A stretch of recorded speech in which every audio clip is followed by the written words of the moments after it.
શ્રી કૃષ્ણ મિત્રો, કેમ છો? મજામાં ને? આજે આપણે બનાવીશું દહીં તીખારી. આપણે ઝરમરતા વરસાદમાં ખાવાની એકદમ મજા પડે બાજરાના રોટલા સાથે એવી આપણે દહીં તીખારી બનાવીશું. દહીં તીખારી બનાવવા માટે મેં 1 કપ દહીં લીધું છે, એટલે વજનમાં 250 ગ્રામ દહીં લીધું છે. અને આપણે 1 લસણનો ગાંઠિયો ખોલીને લસણવાળી ચટણી ખાંડી લીધી છે. આ રીતના આપણે ખાયણીમાં ખાંડવાની છે, એટલે આપણે ટેસ્ટ એકદમ સરસ આવે.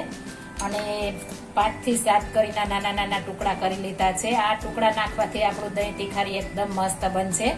આપણે આ દહીં તીખારી બનાવવા માટે પહેલા બધા મસાલા કરી લેશું. 1 ચમચી ધાણા જીરું પાવડર, અડધી ચમચી લાલ મરચું પાવડર. આપણે લાલ મરચું પાવડર લસણ ખાંડવામાં નાખ્યું છે, એટલે આપણે ઓછું નાખ્યું છે. અને આપણે અડધી ચમચી હળદર લીધી છે. હવે આ બધા મસાલા આપણે થોડુંક પાણી નાખતા જાશું અને મિક્સ કરતા જાશું. આ રીતના બનાવશું એટલે આપણું દહીં તીખારી મસ્ત બનશે. અને તમારા મસાલા પણ નહીં બળે અને કલર પણ એકદમ મસ્ત આવશે. આપણે લાલ કાશ્મીરી મરચું લીધું છે, આપણે પાવડર. આપણે થોડું થોડું પાણી આ રીતના નાખતા જવાનું છે, મિક્સ કરતા જવાનું છે, એટલે આપણે સરસ મજાનું મસ્ત મજાનું દહીં તીખારી બને. આપણે ગુજરાતીઓને ત્યાં ઠંડી ઋતુમાં, વર્ષા ઋતુમાં ઘરે ઘરે બનતું હોય છે. એકદમ સરસ મસ્ત મજાનું બને છે ને ખાવાની પણ એટલી મજા આવે છે. એટલે આપણે દહીં તીખારી તો ઘરે ઘરે ગુજરાતીઓને ત્યાં બને છે. આ રીતના આપણે બધું એકદમ સરસ મિક્સ કરી લેવાનું છે. આપણે એક પણ લમ્સ નથી રહેવા દેવાના, એટલે આપણે વઘાર કરવામાં સરસ વઘાર થાય. હજી થોડું એવું પાણી આપણે ઉમેરીશું.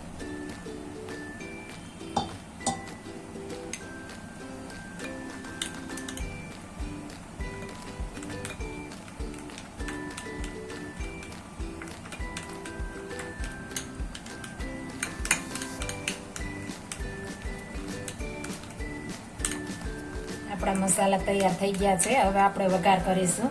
આપણે એક પેન ગરમ મૂકી દીધી છે, તેમાં આપણે 2 ચમચા તેલ નાખીશું. આપણે તેલ ગરમ થાય એટલે આપણે લસણ કટિંગ કરીને લીધું છે તે નાખી દેવાનું છે. આપણે એને લાલ થવા દેવાનું છે, બ્રાઉન કલરનું. એટલે આપણે બ્રાઉન કલરનું થશે એટલે આપણે દહીં તીખારીમાં ફ્લેવર એકદમ મસ્ત આવશે. આપણે બ્રાઉન કલર થવા દેવાનું છે. આ રીતના આપણે બધી બાજુથી સરસ લસણ પાકી જાય એટલે આપણે થોડું થોડું હલાવતા રહેશું, એટલે એકદમ મસ્ત પાકી જાય. આ રીતના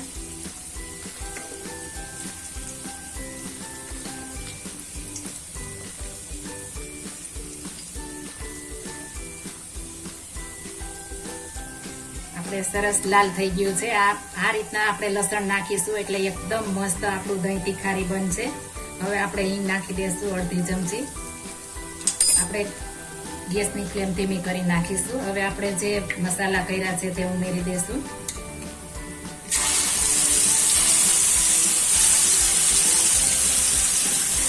આપણે એકદમ ધીમા ગેસે આપણે આને કચાશ બધી દૂર કરવાની છે, એટલે એકદમ સરસ આપણું દહીં તીખારી બને. આપણે ધીમે ગેસે એકદમ આપણે ચોળવાનું છે. અને પાણી જે આપણે નાખેલું છે તે બાળવાનું છે, એટલે આપણે 2 થી 3 મિનિટ ધીમા ગેસે આપણે આ રીતના ચોળવશું એટલે બધું પાણી બળી જશે.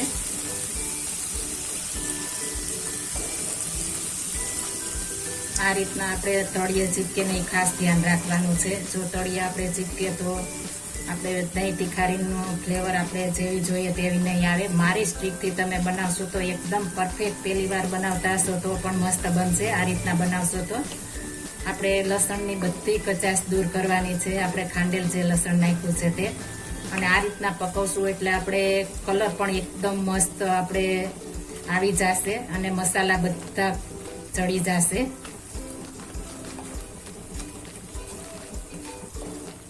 આપણે સરસ ચડવા માંડ્યું છે, તેલ પણ છૂટું પડવા માંડ્યું છે. હવે આપણે નિમક નાખી દઈશું. સ્વાદ પ્રમાણે આપણે નિમક નાખવાનું છે.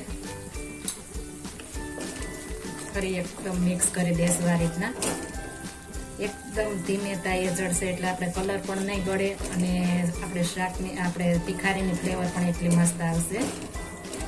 આપણે તેલ મસ્ત છૂટું પડી ગયું છે. હવે આપણે ગેસની ફ્લેમ બંધ કરી દઈશું ને આને ઠંડુ થવા દેવાનું છે. આપણે નીચે ઉતારી લેશું. હવે આપણે આને ઠંડુ થવાનું દેવાનું છે. આપણે ગરમ હોય છે એટલે આપણે ઠંડુ થાય ત્યારબાદ નાખવાનું છે. આ ઠરતા આપણે વાર લાગે છે, આપણે ગરમમાં નથી નાખવાનું, નહીંતર આપણે દહીં તીખારી ફાટી જશે ને આપણે ટેસ્ટ પણ નહીં આવે મસ્ત. એટલે આપણે થોડું ઠંડુ સાવ થઈ જાય એટલે આપણે દહીં મિક્સ કરીશું. આ રીતના આપણે થોડી વાર હલાવીશું એટલે એકદમ સરસ ઠંડુ થઈ જશે.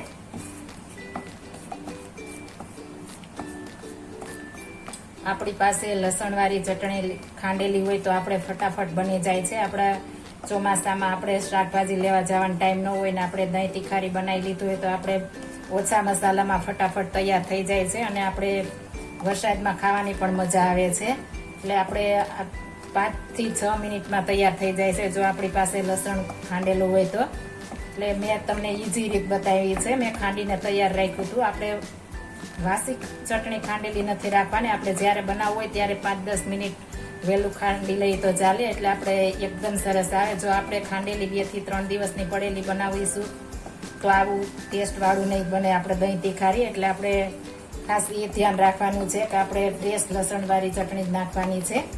હવે આપણે આ થોડું થોડું ઠંડુ થવા માંડ્યું છે. ઠંડુ થાય ત્યારબાદ આપણે દહીં ઉમેરીશું. આપણે આ ઠંડુ થઈ ગયું છે, આપણે થોડું થોડું દહીં ઉમેરતા જાશું ને હલાવતા જાશું. આપણે એકી સાથે બધું નાખી દેવાનું નથી, આપણે થોડું થોડું નાખીશું એટલે આપણે મસ્ત બનશે. એકી સાથે નાખીશું તો નહીં બને ને એકદમ હલાવવાનું નથી, નહીંતર આપણે પ્લેન થઈ જશે. આપણે પ્લેન નથી કરવાનું, થોડું થોડું આ રીતના ગાંઠા હશે તો આપણે ખાવાની મજા આવશે અને મસ્ત પણ બનશે. આ રીતના આપણે થોડું થોડું હલાવવાનું છે. એકદમ સરસ હલાવશું તો આપણે પ્લેન થઈ જશે તો આપણે ખાવાની મજા આવે. આ રીતના આપણે થોડું થોડું નાખશું, હલાવીશું. હળવે હાથે આપણે હલાવવાનું છે એટલે એકદમ મસ્ત બને.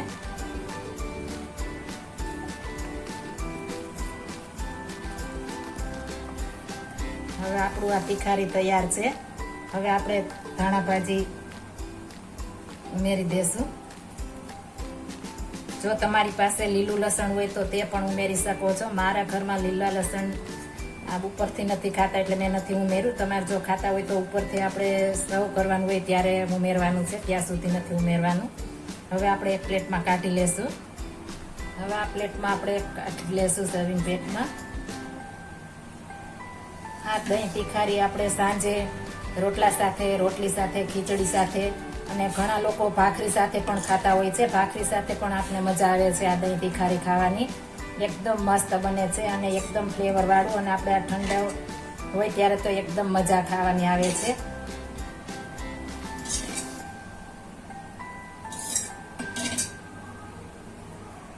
તો તૈયાર છે આપણે આ દહીં તીખારી.